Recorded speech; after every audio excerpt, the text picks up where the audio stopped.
aku Syaira. Halo, aku Nabila. Kita dari kelompok 5. Apa sih hipotesis itu? Hipotesis sendiri adalah dugaan atau jawaban sementara dari sebuah situasi. Terus bagaimana cara buktiin benar apa enggaknya? Kan cuma dugaan. Nah, untuk itu kita akan membahas langkah pengujian tes hipotesis.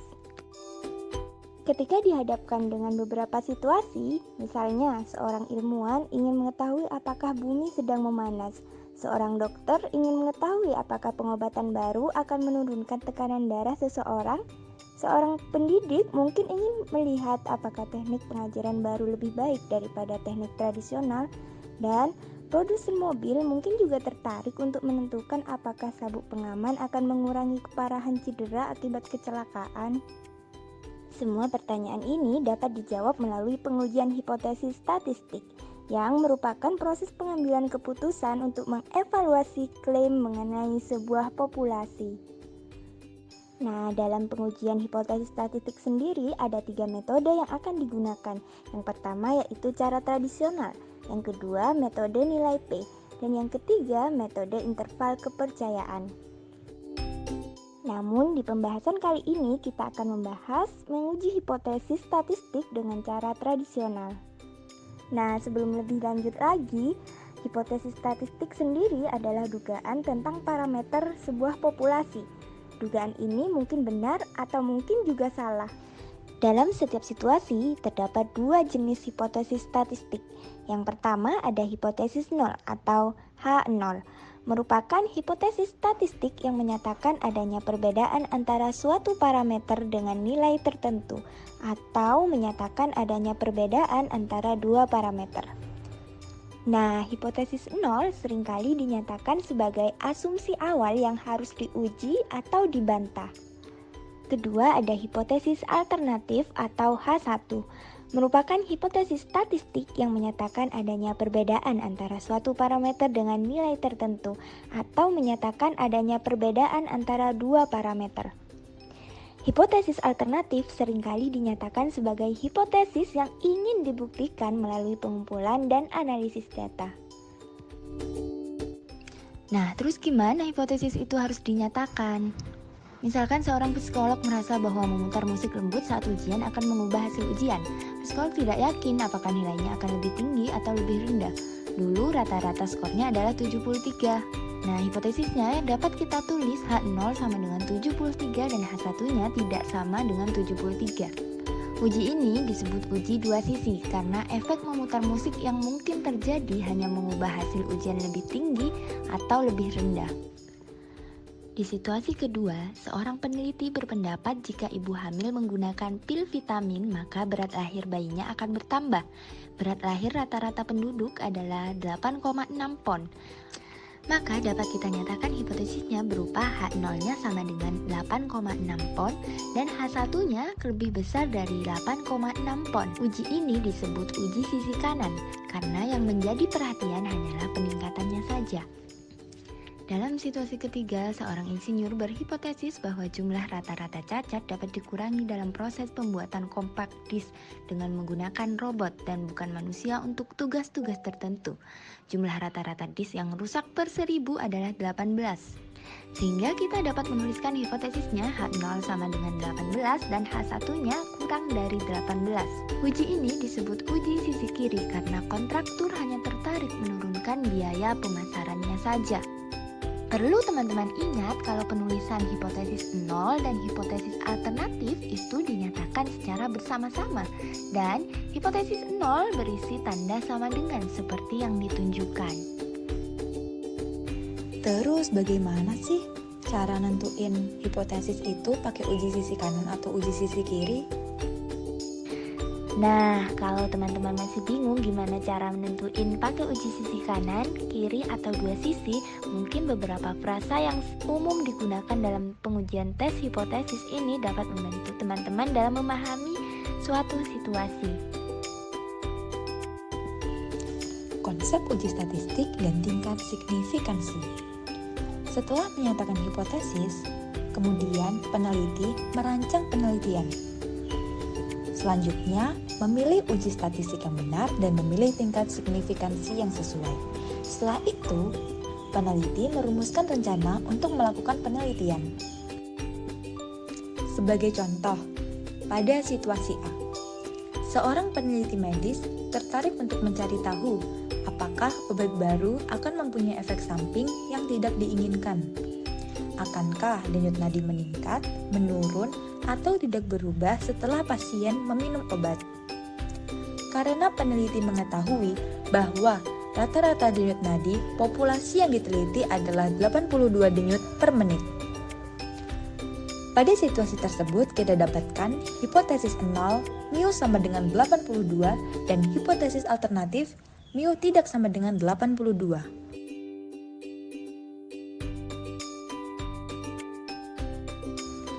Semakin jauh mean sampel dari mean populasi, maka semakin banyak bukti yang mendukung penolakan hipotesis 0. Probabilitas sampel berasal dari populasi dengan mean 82 berkurang dengan meningkatnya jarak atau nilai absolut selisih antara mean. Jika rata-rata denyut nadi sampel katakanlah 83, peneliti mungkin akan menyimpulkan bahwa perbedaan ini disebabkan oleh kebetulan atau tidak menolak hipotesis 0.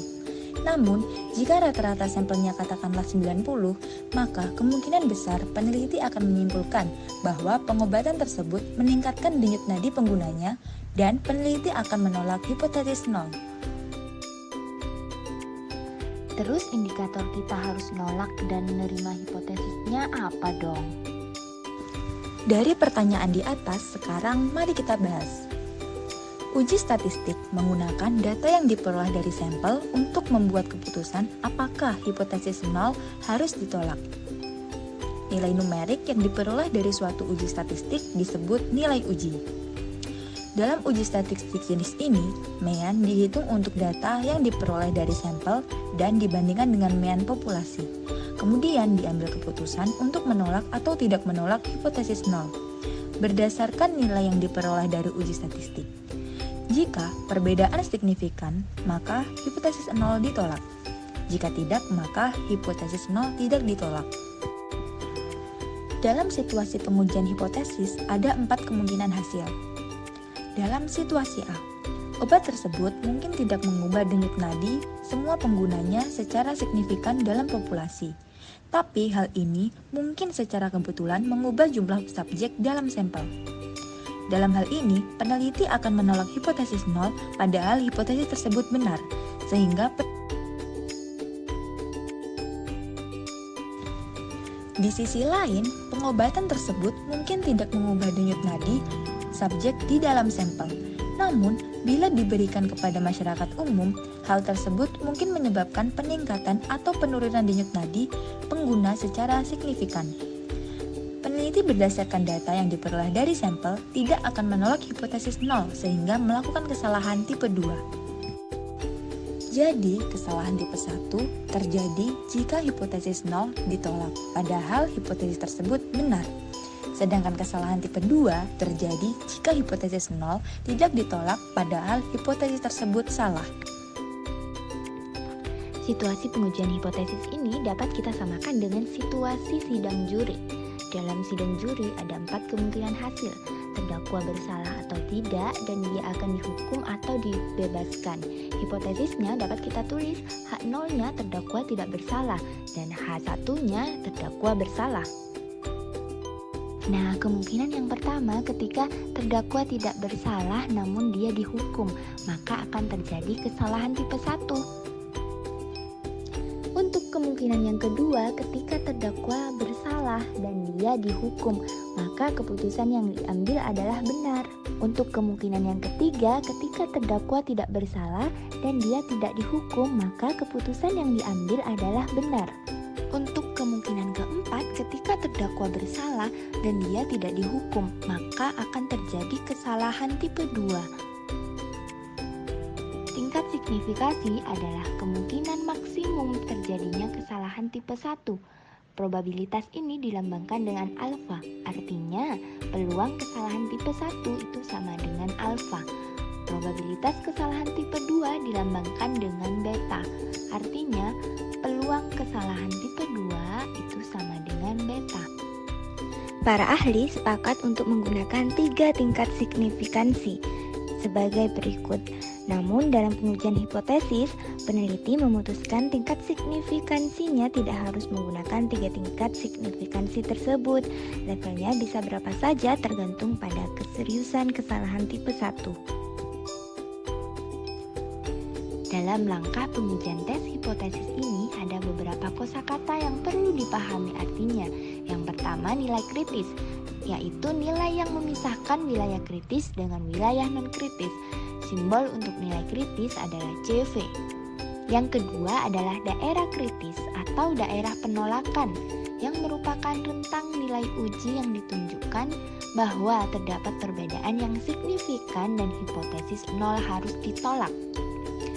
Yang ketiga, daerah non-kritis atau daerah non-penolakan, yaitu rentang nilai-nilai uji yang menunjukkan bahwa perbedaan tersebut mungkin disebabkan oleh kebetulan dan hipotesis nol tidak boleh ditolak.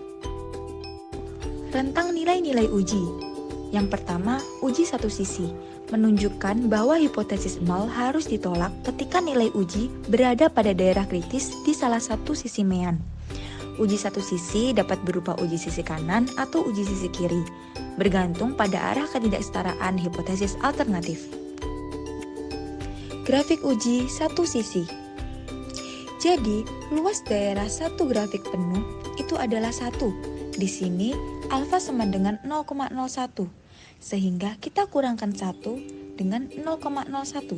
Kita dapatkan hasil 0,99. Untuk menentukan nilai kritis, kita lihat pada tabel Z. Berapa nilai 0,99? Kemudian kita dapatkan nilai 2,33. Nah, di sini apabila uji dari sisi kiri, maka negatif 2,33. Jadi nilai kritis uji sisi kiri sama dengan negatif 2,33. Dan nilai kritis uji sisi kanan sama dengan positif 2,33. Yang kedua yaitu uji dua sisi, menunjukkan bahwa hipotesis nol harus ditolak jika nilai pengujian berada di salah satu dari dua daerah kritis. Oleh karena itu, daerah kritis harus dibagi menjadi dua bagian yang sama besar. Grafik uji dua sisi. Di sini, nilai alfa sama dengan 0,01. Berbeda dengan uji satu sisi, pada grafik uji dua sisi, nilai alfa dibagi dengan 2. Jadi, 0,01 kita bagi dengan 2. Kita dapatkan hasil 0,005. Kemudian, untuk menentukan nilai kritis, kita lihat pada tabel Z. Di sini kita dapatkan 2,58. Sehingga nilai kritis di sisi kiri negatif 2,58 dan nilai kritis sisi kanan positif 2,58. Sekian pemaparan materi dari kami. Semoga bermanfaat. Thank you for watching. See you guys.